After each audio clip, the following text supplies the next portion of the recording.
Okay.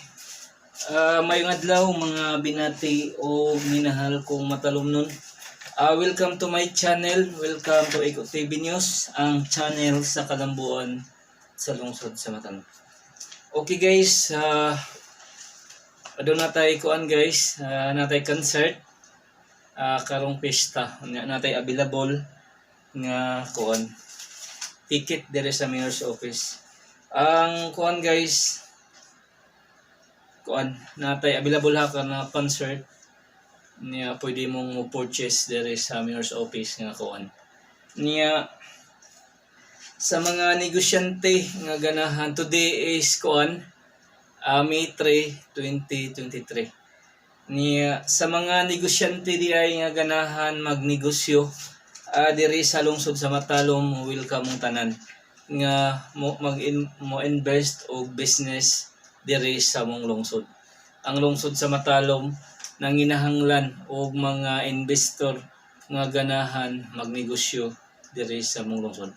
Ako mang hinaot nga daghang mosanong, daghang mo put up og negosyo diri sa mong lungsod karong 2023. Nya sa mga negosyante nga ganahan magnegosyo diri sa lungsod sa Matalom, welcome mong tanan ha nga mo invest. Balikon ko, ang inahanglan dyan ang lungsod sa Matalom o mga investor nga ganahan magnegosyo diri sa mong lungsod.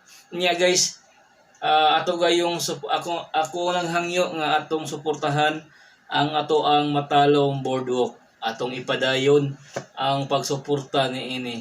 Nya natay parehan nito niya ini kapista adto na tay daghang event. Ato gayong di nato si piaton sa pagsoroy diri sa lungsod sa Matalom. Nya guys, ang ato ang Matalom tourist destination karong summer ato gayong i-appeal sa atong bucket list.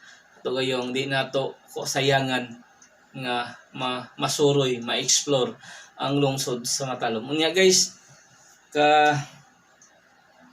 katong tuas mga bukid mananong takay hapit na masiminto.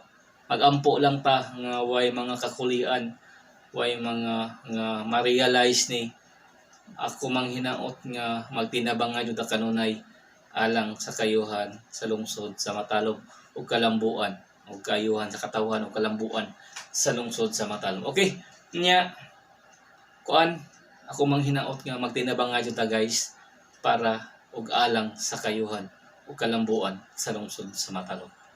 Ang atong pantalan unggoy ang pagtrabaho, ang atong Matalom Boardwalk, ang atong farm kung Market Road gipadayon ni naningkamot ang atong Mayor Eric Espahulio, ang atong Congressman si Car Carey, ug ang atong Governor sa